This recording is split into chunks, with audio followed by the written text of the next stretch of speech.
Last week po, we talked about the signs of the last days according to Matthew. At it's inevitable. That's even kung ano yung nangyayari ngayon, maaaring nangyari na rin po yan noong unang panahon. Yung lindol, yung mga pagputok ng vulkan, yung paglaganap ng mga false teachers and false prophets, mga description ni Apostle John as the Antichrist, ay patuloy po natin nararanasan at mararanasan pa. At yun po yung mga sign of the last days na atin pong napakinggan sa pagtalakay po ng ating pong Pastor Fidel. At what signs indicate that the end times are approaching? Probably yung mga bagay po na yun. Pero lo and behold, before po na tayo po ang maging recipient ng mga letters or ng mga gospels or mga books, ito po ay primarily ay yung mga original audience muna po. Yung kanilang sinusulatan at binibigyan ng babala patungkol po sa kanilang kaganapan sa kasalukuyan. At kaya maaari po sa atin po mga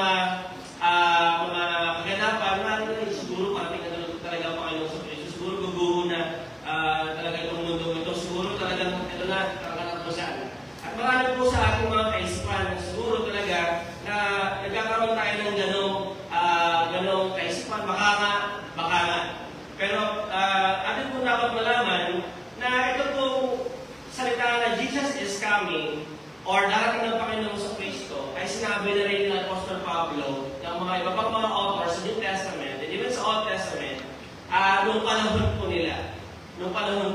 Pero yung exact date ay wala po tayo talagang alam kung kailan ba talaga darating ang Panginoon sa Kristo. Ito yung mga palatandaan lang na lamang ng Panginoon para mag-serve as a warning po sa ating mga kapatid. Kaya, ayan, are we living in the end times? Kung last time tayo po ay nag-consulta according to the book of Matthew or the Gospel of Matthew, ngayon po, let's consult naman according to the Apostle Paul sa kanyang pong sulat sa 2 Timothy chapter 3 and even chapter 4. Ano po? But sabi po doon sa ating verse, but mark this, there will be terrible times in the last days. Ano po? There will be terrible, ibang sabihin po, perishable times in the last days. Pero po yung word na last days, ano po ba yung ibig sabihin ng last days dito ni Apostle Pablo sa atin sa 2 Timothy chapter 3 verse 1? Ano po ba yung ibig sabihin ng last days na yan? Ano po? Para siyempre, ang ating unang pagkunawa dyan ay yung very last day. Yung pinakang huling araw, which is ating by connotation, ito po yung katapusan ng mundo. Pero ito po yung mindset po dito ni Apostle Paul. Wala po sa kanya yung pagkunaw ng mundo at kung ano pa, pero iba po yung pinapatuloy niya when he told us about the last days. Ano po? According to him, sa Tagalog po, dapat mong malaman na mga huling araw ay darating ang mga panahon ng pagluluwan. Persecutions, tribulations, mga terrible things na mangyayari po sa atin. Yung huling araw po dyan, or last days, according to our context, kay Paul, ang panahon sa pagitan ng unang pagdating ni Kristo hanggang sa kanyang muling magparito. Ito po yung timeline. Ito po yung last days na sinasabi po ni Apostle Paul. Kung nalagyan pati siya ng timeline, ito po yung kanyang itsura. The first coming and the second coming. In between po niyan ay tinatawag natin last days. Siyempre, dahil ang Panginoon sa Kristo, kapag siya muling pumarito, hindi na siya yung sanggol. Hindi na rin po siya yung promised Messiah. Hindi na rin po siya yung tupa na siya po maglilinis sa ating mga kasalanan. Kundi sa muling pagparito ng Panginoon sa Kristo, tapos na lahat. I-eradicate niya na yung kamatayan, yung kasalanan, at maging ang kasamaan sa mundong ito. Kaya po siya yung talagang culmination ng last days. Pero according to Paul, yung last day na pinapatuloy niya, as he wrote this letter to his protege, Timothy, ay ito yung patungkol sa kasalukuyan na nararanasan ni Timoteo. Ano po? In this context, ito po yung dahilan kung bakit sinulat ito ni Pablo. Una, sinulat nito habang nakakulong si Pablo. Sa 2 Timothy chapter 2, verse 9, makita natin dyan na si Pablo ay nakakulong. And sa chapter 4, verse 6, ito yung huling sulat ni Pablo bago siya bitayin. Ano po? Yung 2 Timothy, ito yung pinakahuling sulat na isinulat ni Apostol Pablo. At ito ay, ang recipient nito ay kay Timoteo. At sa chapter 4, sabi doon talaga, malinaw na malinaw na siya po ay palapit na palapit yung kanyang execution. Ano po? Ito rin po ay paalala kay Timoteo na ang gospel ay magpapatuloy sa kabila ng kanyang nalalapit na pagpanaw. Piniprepare niya yung damdamin ni Timoteo na sa pagpanaw ko, magpapatuloy yung Ebanghelyo. Hindi ito matatapos sa iyo at sa akin, kundi ito ay magpapatuloy. Ito rin po yung same na ginawa ng Panginoon sa Kristo sa kanyang mga disciples na lumaypay na ng sa kanyang pagkawala. Ngunit sa kabila nun ay binigyan sila ng kalakasan ni Kristo na siya'y magpapadala ng banal na Espiritu na siya matutulong sa kanilang ipalaganap ang Ebanghelyo. Ganito din po yung ginawa ng Apostol Pablo. Dahil ang Espiritu na pinadala ng Panginoon sa Kristo kay Pablo ay the same Spirit na kay Timoteo at sa kanyang mga anak na kung saan tayo binigyan ng kakayanan ipalaganap ang Ebanghelyo ni Kristo. Kaya ito'y paalala kay Timoteo at sa mga churches na hindi magiging madali ang pagsunod nila kay Kristo. Wala pong easy way. Wala pong madaling paraan para po ipalaganap ng Ebanghelyo ni Kristo. Wala pong gano'n. Ano po? Kaya sabi diyan ni Timothy, Paul kay Timothy sa chapter 2, verse 1 to 13, nais ni Pablo na si Timoteo ang gawin niyang modelo ay walang iba kundi si Kristo sa pagiging mataga, sa pagharap ng pagsubok at paglaganap ng Ebanghelyo. Kaya sa last days na ito, makikita natin mamaya yung reason, or yung anticipation. Ano bang klaseng pamumuhay yung mararanasan ni Timoteo sa kanyang pagpapatuloy ng paglaganap o pangangaral ng salita ng Panginoon. Yes, pagdating po sa Old Testament, ang mga Hudyo po ay meron pong idea ng last days. Ito po sa Daniel chapter 12, verse 2. Sabi niya po dyan, sa panahon ngayon, darating ang dakilang anghel na si Miguel, ang mapangyarihang pinuno at nakapapanggol ng bansang Israel, at magkakaroon ng matinding kahirapang hindi pa nangyayari kailanman. Ngunit maliligtas at ang mga kababayan mong pangalan ay nakasulat sa aklat ng Diyos. Muling mabubuhay ang maraming mga namatay sa lahat ng panig ng daigdig. Ang iba ay sa buhay na walang hanggan at ang iba naman ay sa kaparusahan walang hanggan. So alam naman po, yung mga Jewish, yung mga Hudyo, na talagang darating itong matinding kahirapan, matinding persecution, pagtutuligsa. At kaya ito yung muling ipinaalala ni Apostol Paul kay Timoteo na expect worse things to come as executed by the government at ng Roman Empire during this time. Expect mo na worse pa ang pwedeng mangyari sa ating pagpapatuloy ng paglaganap ng Ebanghelyo ni Kristo. So the question is, are we still living in the last days? Nasa last days pa rin po ba tayo? According sa sulat ni Pablo at by definition ng last days. Yes, brothers and sisters. We are still living in the last days in 2 Timothy chapter 3 verses 1 to 5, which pertains to Timothy's period and not the end times period. Ito po yung period na kung saan in between ng first coming at ng second coming ng Panginoon sa Kristo. Kung man ang karanasan ni Timoteo noon ay patuloy pa rin po naranasan natin ngayon, sapagkat nevertheless, this is a warning living in the last days. It's still happening today. Yung pangyayari nila Timoteo, nangyayari pa rin po yan ngayon. Yung mga signs and wonders sa pagtunaw ng mundo, sa pagtapos ng mundo, yung mga lindol, nangyayari pa rin po yan hanggang ngayon.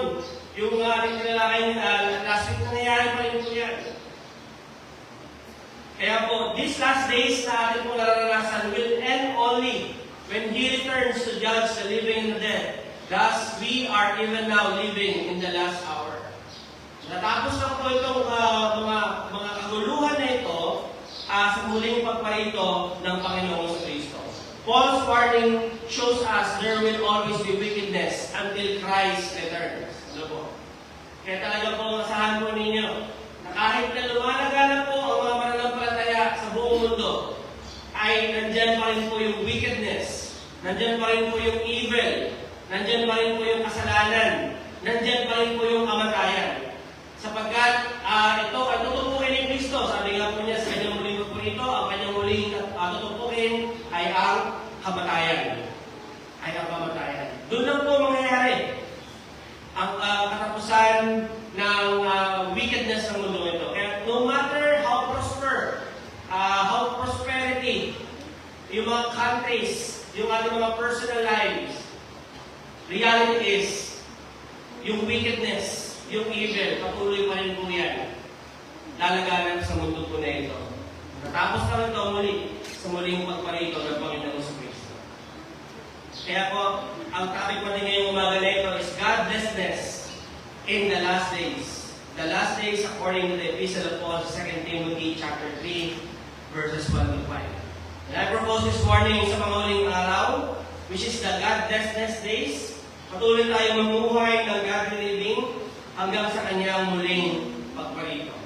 Sa mga huling araw, which is ito na po yung araw na yun, a Godlessness days, patuloy po tayo mamuhay, maging matyaga sa godly living hanggang sa kanyang muling pagparito. Bakit tayo kailangan mamuhay ng godly living sa mga huling araw na ito?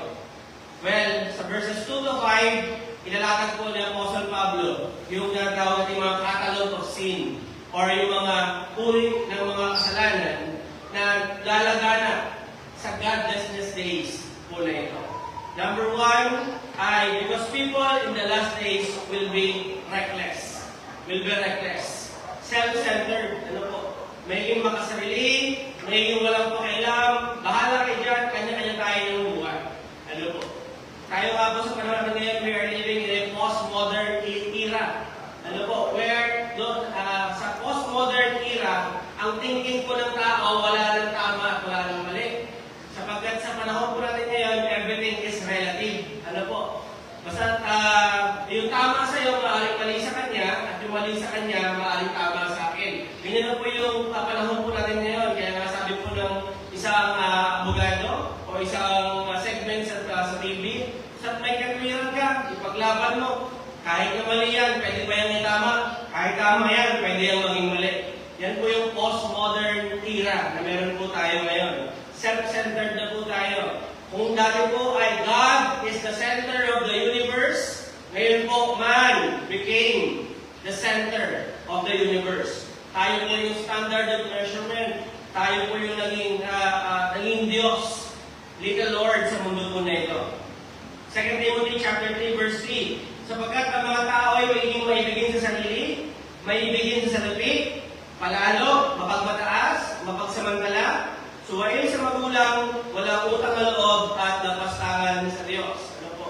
Ito po ay nangyayari na ng panahon po nila. Ano po? At even before po ng Roman era, Roman Empire, ay ito po ay ang mga tao ay naging makasalanan na pamulat noong si Adan at Eva ay nagkasala doon sa Hardin ng Eden. Naging selfish na po sila, di ba? Doon po agad nagsimula yung natawag nating turuan, di ba? Ayaw nilang ako'y yung kailang kasalanan, sabi ni Eva. Ito kasi itong ahas, tapos sabi ng Adan, ito namang babae na binigay mo sa akin, di ba? Kaya yung turuan ng kasalanan nangyari pa yun doon sa Paul. Naging selfish na ang tao nung namulat sila sa kasalanan. Ano po? Yung pagiging maibigin sa salapi, sabi nga po ng iba, yung ibang yung pera may muka, samantalang yung muka naman mukhang pera. Yung ibang tao mukhang pera. Diba? Kaya parehas kung may muka. Yung pera may muka, pati yung tao mukhang pera. Pero yun po na naging ano po natin, panahon natin ngayon, di ba? Di ba nung tayo po nila, kaya sinabi ni Christ, sino ba yung nandun sa point na yan, di ba? Di ba, ang mukha ni Caesar, kaya ibigay na kay Caesar, para kay Caesar, at ang ibigay para sa Diyos. Kasi yun po yung reality na meron po tayo ngayon. Pagmataas, pagsamantala, suwail sa magulang, walang utang na loob at napastangan sa Diyos. It marks na ito po sa panahon natin ngayon, sa last days. Ganito na po klaseng uri ang tao na meron po tayo ngayon. Lalatigit yung mga walang pananampalataya at relasyon sa ating Panginoong Jesucristo. Kaya nga po nabuo po yung katagang GGSS. Ano po? Ito po yung GGSS, yung galing na galing sa sarili. Ano po? Minsan sa church, meron din po yan. Yung bilate ko, galing ko naman kumanda. Minsan, alam mo, glory to God. Pero deep inside him or her, glory to me. Ano po? Or or may subtitle. Nakulang pa kaya, minsan, pinatay ko, galing mo kumanta. Medyo sumabit ko na ako ng isang nota di ba? So, mga ganun, mga GGSS, galing ng sarili, na-evolve, ano po, yung galing ng sarili, naging ano po siya. GGSS, gandang-ganda ng sarili naman ng ita. Ano po? Talagang hindi na makalabas ng bahay kapag hindi nakapagpintura ng mukha. Di ba? At kung ano man po yung aesthetic, at talagang overly conscious. Hindi mo po masarap ang magpaganda at magpagwapo, pero ang masama nun, kapag yun ang naging basihan mo, i-please na lang yung ibang tao. I-please na lang yung ano yung tingin ng iba sa iyo. Ano, tumabing na lang konti, lubog na lang konti ang ito. Ay concern na, di ba? So, kabalik na lang yung ganda na sarili, ay yung gwapong-gwapo sa sarili. Ano po? Yan po yung mga, meron nga po kami ganda eh. Pag naririnig ko yung kanta niya, sa nakikita ko siya, nag-cringe ako palagi eh. Si ano po, si Carlos Agasio, kung nakikita ko siya. Ever since po kasi BGSS talaga siya, di ba? Talagang kala niya, ang gwapo niya, talaga, tapos conscious sa katawan niya, lahat ng mga video niya, kailangan nakita yung katawan niya. Ganun siya eh, flex sa flex, kaya nga pag-gwapo niya, steroid yan, ayos nga.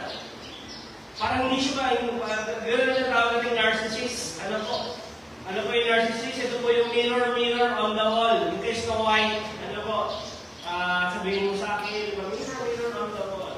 Kinakausap na yung sarili, delikado na rin po yun. Pag kinakausap na yung sarili. Kaya po sabi po dyan sa verse 3, sila ay magiging walang pagmamahal sa kapwa, walang habag ng panilang puri, walang magpigil sa sarili, marahas at walang pagpapahalaga sa mabuti. Kanya-kanya na. Ano po? Kanya-kanya na po. Ito po sa explanatory naman po yan eh. Ano po? It's in Tagalog. At it is what it is. Yan po yung talagang nangyayari po ngayon. Sa psychology po, meron po kaming diagnosis ng abnormal psychology. Ito po yung tinatawag namin narcissism. Ano po? It is an abnormal psychological problem wherein na ang aming mga client ay sobra ng sabi nga na sobra na sininsan mo. Mekos na. Basta sobra na siya sa kanyang sarili. Siya talaga yung sentro ng buong mundo nito. Kaya naging request na po yung tao, wala silang pakailangan kung anong sasabihin. Either wala kasi silang pakailangan sabihin ng tao, or sobra silang pakailangan kung sasabihin ng tao. Parehas po yung narcissism. Ano po? Dahil nakadepende yung kanilang identity kung ano yung sasabihin ng ibang tao. They always tend to compare themselves. Their credentials, their personality, their achievements, their status, lahat pinag-compare nila kasi nga, feeling nila, that's the only way na mabuhay sa mundo ito. Na kaya nga nauso po sa Pilipino yung crowd mentality. Ano po, yung utak na langka. Ang ugali po ng talangka ay kapag sila ay naglalakad, ay ang gagawin ng talangka ay hiligitin yung paa ng isa pababa. Ano po, yun po yung talangka. Kapag nulungan yung iba, ang gagawin ng iba naman ay gagawa ng paraan para makapagsak yun, sisiraan, at para siya yung maging angat. Ano po, yan po ay ugali ng last days, ng godlessness na pamumuhay po. Hindi na po, reckless ang tao. Naging, because people in the last days will be also rebellious. Self-sufficient. Ano po? Naging rebelde po sila. Wala silang pakialam sa ibang tao. Okay? Wala silang pakialam sa Diyos. Ano po? That's godlessness. Self-sufficient. Okay na sila lang. Ano po? Wala silang pakialam kung mga sakasaan sila. Wala silang pakialam kung may mga taksil sila. Kung may mga agrabyado sila. Kasi yan po yung ugali ng last days, ng mga godlessness people. Sabi sa verse 4, sila ay magiging mga taksil, padalos-dalos, mayayabang, maibigin sa kalayawan, sa halip na maibigin sa Diyos. Taksil po sila, rebellious, yung kanilang attitude. At observe na ito ni Paul during their time, observe na ito sa panahon natin ngayon. Ano po? Dalos-dalos, may yabang, may bigay sa kalayawan, sa halip na may bigay sa Diyos. Nung time pa nila, meron pong lumalaganap na isang teachings. Ano po? At alam po natin, ito po ay ang audience ng Timoteo ay mga Greek churches. po na ito ay lumaganap po yung teachings ni Epicurus. Ano po, may encounter niyo po siya sa philosophy class. Pangalan po niya si Epicurus. Siya po yung nag-popularize ang teachings ng hedonism. Ano po? Ang hedonism is an ethical system that evaluates the pursuit of pleasure as the highest good. The pursuit of pleasure as a matter of ethical principle. Para sa kanya, ang tama, ang pamantayan ng katotohanan ng isang hedonist, kapag yan ay nagbibigay ng kasiyahan sa iyo, tama yan. Kapag yan ay nagbibigay sa iyo ng kasiyahan, totoo yan. Yun po yung basis nila ng morality. Basta may pleasure, nagbibigay sa iyo ng pleasure, tama yan. Regardless kung ano ang form niya. At yung natawag natin atheistic hedonism. This art theology was formulated by Marcus and Epicurus. They believe that whatever is good is what brings pleasurable experience to the individual person, either food, wealth, or other things that would bring pleasure to the person. Kaya ibang taong never enough sa kanila yung success. Kasi hindi nila masatisfy yung kanilang sarili. Hanggat nagbibigay sa kanila ng pleasure, piling nila tama yun. Piling nila totoo yun. Yun yung highest good according to this kind of ethical principle or philosophy. Diba nga, meron nga akong kasabihan bakit masarap ang bawal. Kasi you already categorize na kasi nga masarap. Ano po? So despite of bawal yan, kahit kasi nga, huy, bawal yan. Eh, masarap yung lechon eh. Diba? Masarap yun eh. Diba? Kasi nga, it gives you pleasure. It gives you satisfaction kapag kinain mo yun, magiging masaya ka. Kapag ginawa mo yun, magiging masaya ka. And that is what the world offers us today. Gawin mo yan para maging masaya ka. Mga kabataan, gawin mo yan, subukan mo yan para maging masaya naman yung iyong pagiging kabataan. Yun ang ino-offer ng mundong ito. Kaya nga po meron pa kanila na usok, you only live once. Ano po? Minsan lang yung mabuhay sa mundo ito, gawin mo na lahat ng pwede mong gawin. Magpakasasak ka. Lahat ng pwedeng nasiyahan. Lahat ng mga pleasures ng mundo ito, gawin mo na. Ano po? Ito po yung kanta na Young, Wild, and Free. Ano po? Sabi po sa kanta na yan, so what we get drunk? So what we don't sleep? We're just having fun. We don't care who sees. So what we go out, that's how it's supposed to be. Living young, and wild, and free. Kaya kung ngayon, kung makita mo kung nakikita mo ako dyan sa kanila, giinom, kaya naman nakikita mo ako dyan sa mga bar, kaya kung makita mo kung gumagamit ng bawal, kaya ngayon kung sobrang saya ko dyan sa labas na. We're just having fun. We are young, wild, and free. At yung mundo na ito, nag-educate sila sa pamagitan ng awit. Young people, hindi porket maganda yung melody ng mga kanta, ay hindi kagad yan ay dapat yan ay ini-entertain. Yung mundo, yung mga kanta nowadays, patungkol sa pornography, sex, drugs, addiction, human trafficking, yan ang commonly mga tema ng mga kanta ngayon. Especially doon sa Estados Unidos. Yan ang klaseng mundo na meron po tayo sa godlessness days. YOLO. Number 3, hindi lang po dahil po reckless ng tao at rebellious ng tao, because people in the last days will be gone rogue. Ano po? Even Christian. Apostasy, self-righteous, and hypocrisy. Yan po yung magiging rogue. Yan po yung rogue. Yan po yung bakit sa sundalo ka, tapos bigla ka naging kriminal, natawag doon ay rogue. Ganun din po mga Kristyano nowadays. Mga pastors na naging number 1 critic ng mga Christianity nowadays. Mga Christian artists na nagpopularize mga magandang kanta. Yung mga Hillsong na ngayon, they gone rogue.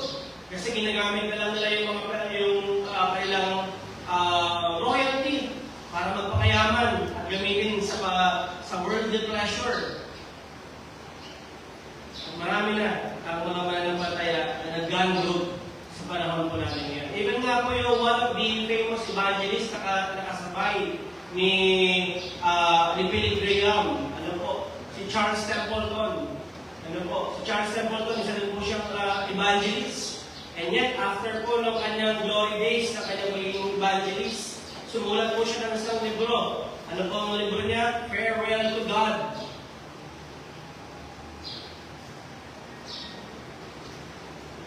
Marami na po, even sa loob at sa labas ng simbahan. People are becoming rude, and self-righteous, hypocrite, fraud,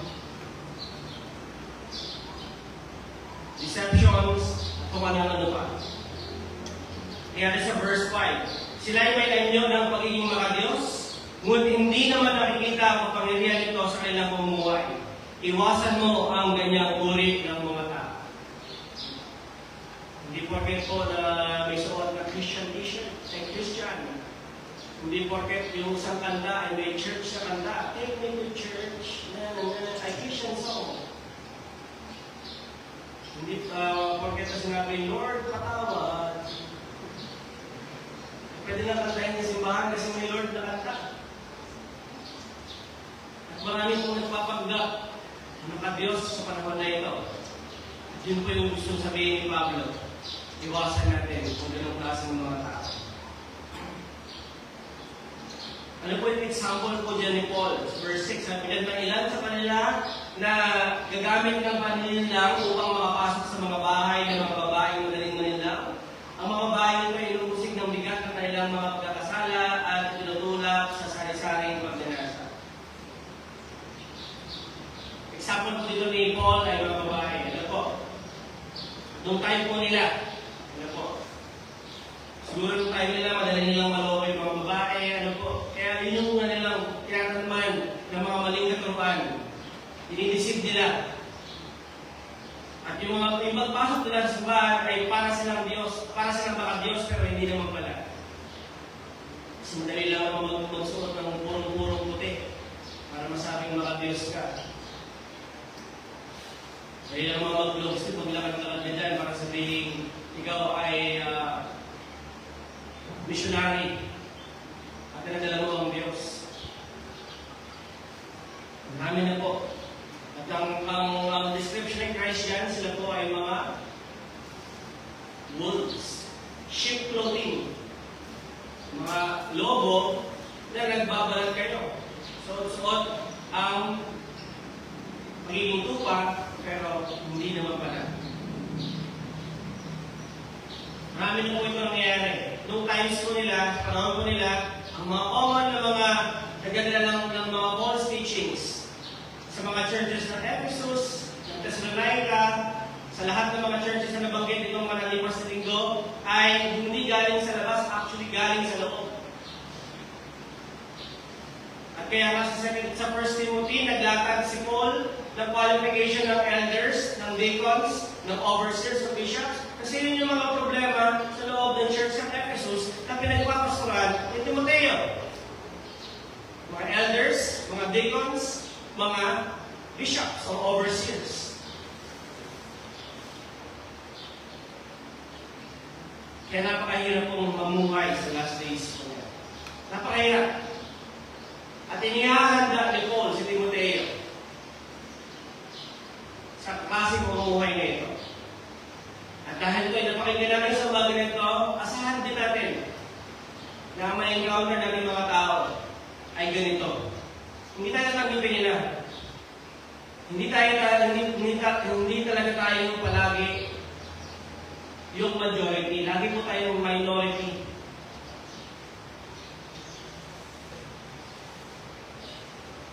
Lagi po tayong nire-reject. Lagi po tayong unacceptable. Tayo po yung palagay nila na marginalized. Tayo po yung mga anomaly sa mundo po na ito.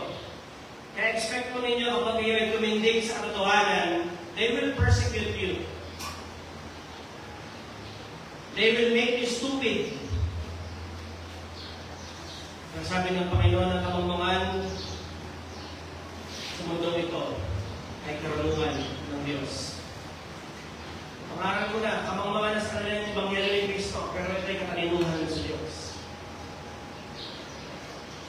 Ito po mga kapatid mo ni yung lovers of self, self, lovers of money, boastful, proud, blasphemers, disobedient to parents, ungrateful, unholy, unloving, irreconcilable, slanderers, without self-control, brutal, without love for what is good, traitors, reckless, conceited, lovers of pleasure rather than lovers of God, holding to the form of religion but denying its power, led along by a variety of passions, always turning and never able to come to the knowledge of the truth.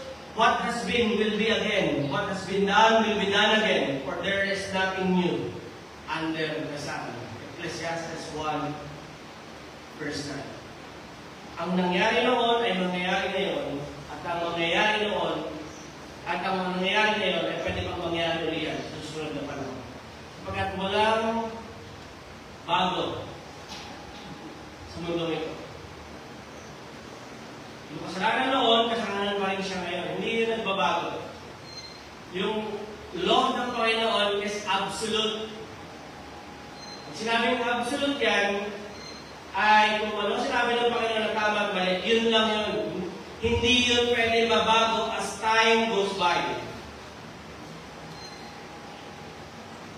At ang kabayaran ng kasalanan pa rin, hanggang sa kasalukuyan, ay kamatayan. Nagbabago lang yung itsura niya, pero yun pa rin yun. Yung false witnesses sa kapwa natin, yung pagiging chismoso sa kapwa natin, nabago lang yung tawag doon, pero yun pa rin yun. Gossip pa rin yun.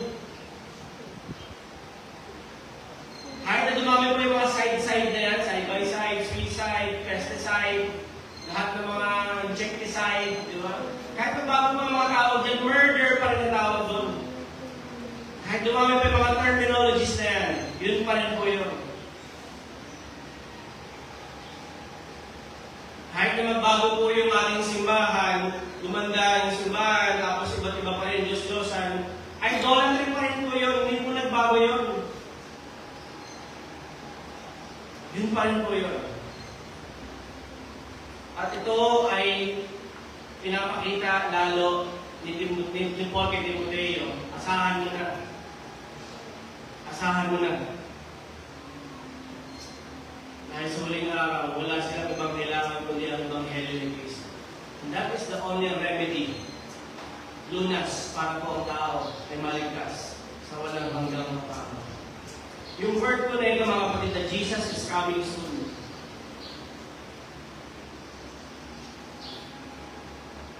Ito po yung word na Maranatha sa Greek. Ang ibig sabihin, Lord, come. Lord, come. Darating ang Panginoon. 2,000 years ago, Paul repeatedly, Apostle John repeatedly, Peter repeatedly used this word Maranatha, that Jesus is coming soon. Ngayon ba, ang ginawa ng pangalan ng church nila, ano po? Maranatha Christian Church. Jesus is coming church. Diba, Christ is coming church. Diba? CIC. At marami na rin po nag-attempt, mga kapatid, na i-decode or decipher yung exact date ng pagdating ng Panginoon sa Kristo. But the Lord Jesus Christ says, or said unto us, no one knows. Na makakaalam. Sabi nga ng isang palaro sa ABS-CBN, game ka na ba? Ano kung dumating ang Panginoon sa Kristo, handa ka na ba?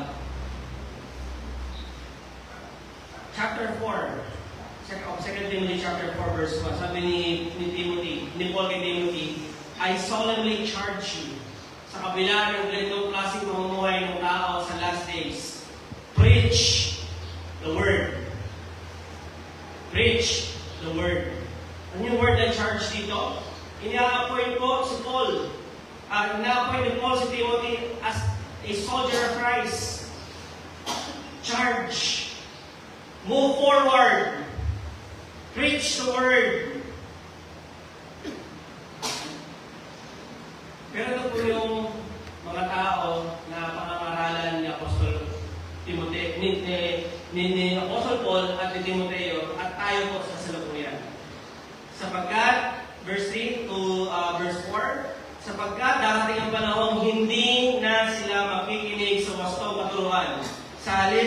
sundin nila ang kanilang hilig, maghahanap sila ng mga tagapagturo na walang ituturo, kundi ang ibig lamang nilang marinig.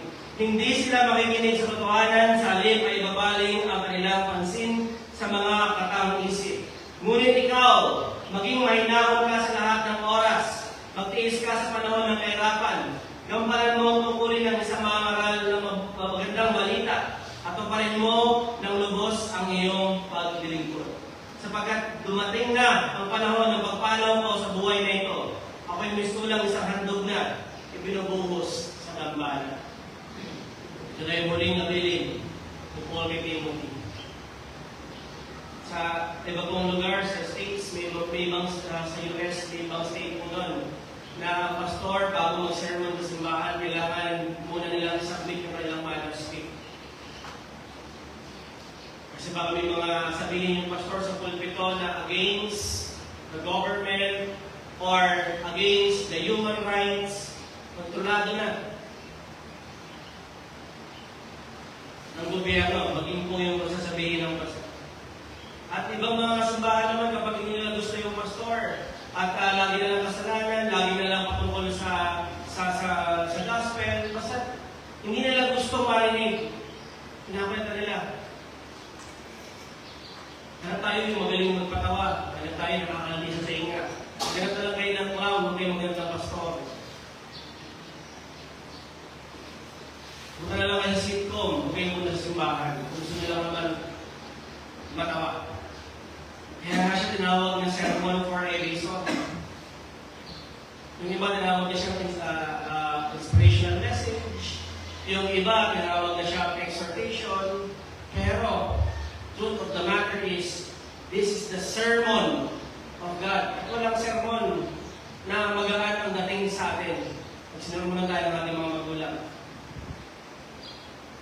Ang sermon lalong mabigat ang dating sa atin. Nag-lead sa atin towards repentance. So as we conclude, brothers and sisters in the Lord, sa huling araw na ito, asahan natin ang recklessness, rebellion, and rogue, or the hypocrisy, sa loob at sa labas ng simbahan. Kaya be prepared, watchful, and always on guard. Lagi tayong maging handa. Live, teach, and preach the Word of God faithfully. Walang ibang means itong mga tao na nilatag ni Paul para ito ay maligtas, kundi marinig nila ng totoo at malinis at puro ang salita ng Panginoon.